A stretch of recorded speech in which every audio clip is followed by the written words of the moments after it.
మొట్టమొదటి factory outlet మన Mukunda jewellers లో అన్ని జ్యువెలరీపై ఉన్న విఏ కేవలం 2 to 12% మాత్రమే. No making charges. విచేయండి ముకుంద జ్యువెలర్స్, జూబ్లీ హిల్స్ మరియు వైజాగ్. ఇజ్రాయెల్ గల్ఫ్ దేశాల్లో అమెరికా స్థావరాలపై ప్రతీకార దాడులు చేస్తూ చమురు ధరలకు ఆజ్యం పోసిన ఇరాన్ ఇప్పుడు టెక్ సంస్థలను లక్ష్యంగా చేసుకోనుంది.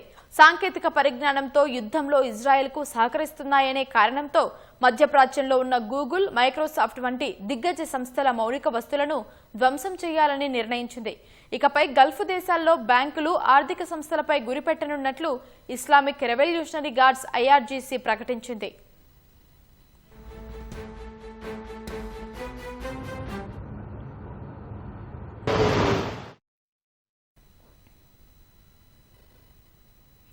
ఇజ్రాయెల్ లక్ష్యంగా ఇరాన్ క్షిపణులతో విరుచుకుపడింది.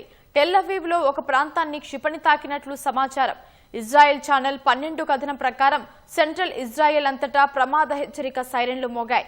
బీర్ యాకూబ్, పశ్చిమ జెరూసలేం, హైఫాలోని సైనిక ప్రాంతాలను ఇరాన్ లక్ష్యంగా చేసుకుంది. ఇజ్రాయెల్, అమెరికా బేస్లపై 37వ విడత దాడులు నిర్వహించినట్లు ఇరాన్ రెవల్యూషనరీ గార్డ్స్ ప్రకటించింది. కోరం షెహార్ అనే సూపర్ క్షిపణులతో 3 గంటల పాటు నిరంతరాయంగా దాడులు చేసినట్లు తెలిపింది. శత్రువు పూర్తిగా లొంగిపోయే వరకు తమ దాడులు ఆగవని IRGC స్పష్టం చేసింది. ఇకపై మధ్యప్రాచ్య దేశాల్లోని బ్యాంకులు, ఆర్థిక సంస్థలే లక్ష్యంగా దాడులు చేస్తామని ప్రకటించింది. ఇజ్రాయెల్ గల్ఫ్ దేశాల్లో ఉన్న గూగుల్, మైక్రోసాఫ్ట్, IBM, NVIDIA వంటి టెక్ దిగ్గజ సంస్థల కార్యాలయాలు, క్లౌడ్ బేస్డ్ సర్వర్లను లక్ష్యంగా చేసుకోనున్నట్లు IRGC అనుబంధ మీడియా తస్నిం తెలిపింది.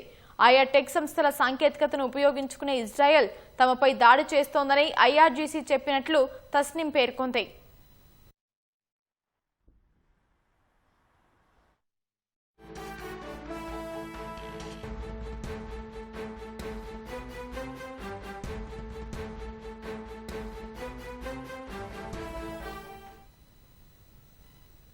షేబా చమురు క్షేత్రం వైపు దూసుకొచ్చిన 5 డ్రోన్లను కూల్చివేసినట్లు సౌదీ అరేబియా రక్షణ శాఖ తెలిపింది.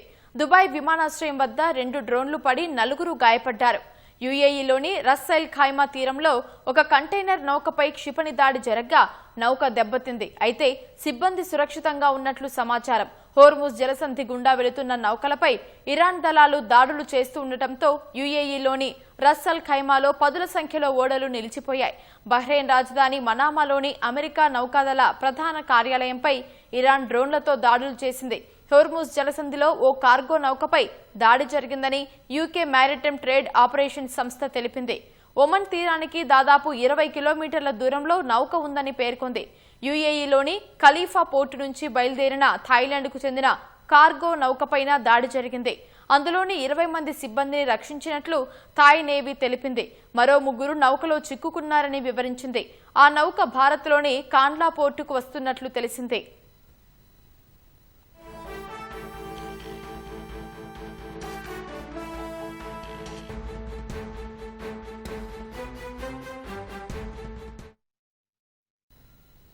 ఇరాక్లోని బాగ్దాద్లో ఒక నివాస గృహంపై డ్రోన్ పడింది.